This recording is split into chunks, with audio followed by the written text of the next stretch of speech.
Hello friends, welcome to my YouTube channel once again.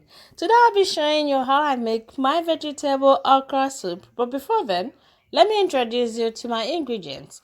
Here I have my okra, red oil, fresh pepper and tomatoes, fresh fish, kanda, crayfish, dry fish, onions.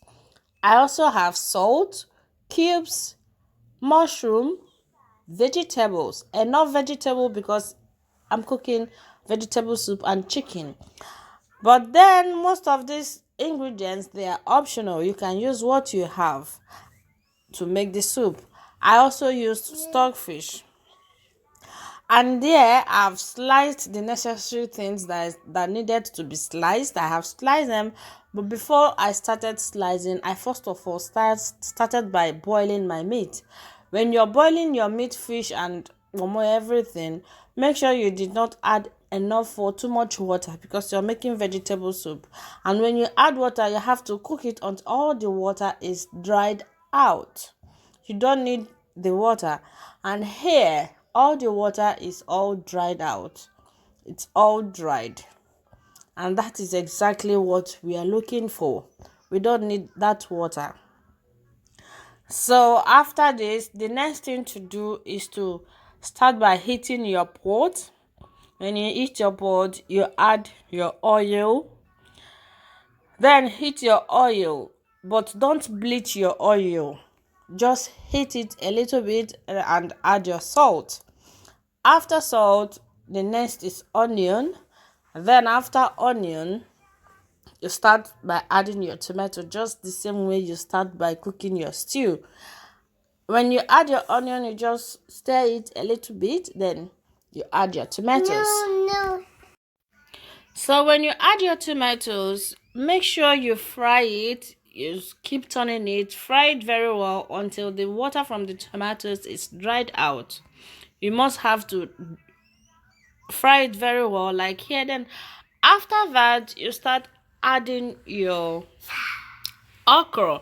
You add your okra, but when you add your okra, please don't forget to turn down the heat of your stove because okra is as well a vegetable and you don't need to overcook your vegetable.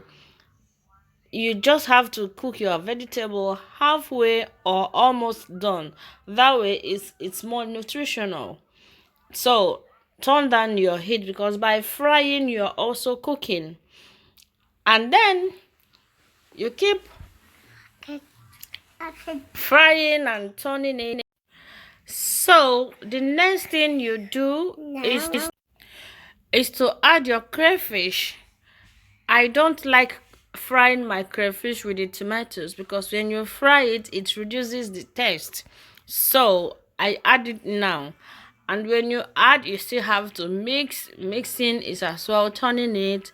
And then after that, you add your meat, more fish, everything. But before now, make sure you exclude your fresh fish, because if you turn your fresh fish like this, it will all scatter.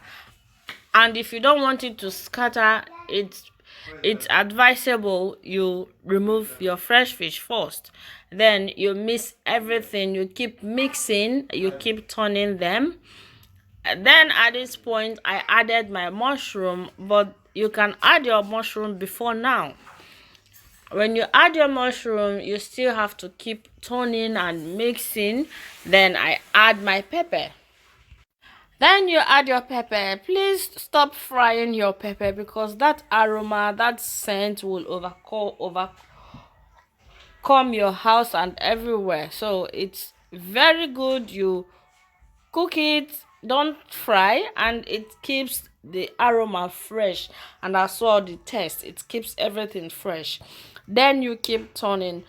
But at this time, I would like to ask you to please subscribe to my YouTube channel. It's very important you subscribe because I have a lot of things going on. And now you start to add your vegetable. I have a smaller pot here, so I have to add the vegetable gradually. But then later I changed into a bigger pot. Then when you add your vegetable as well, you keep turning. Now I have turned into a bigger pot. So you add your vegetable and you keep stirring. Normally, when you add your vegetable, you just have to turn it for like a minute or 2 minutes. Then it's ready. You don't need to overcook it.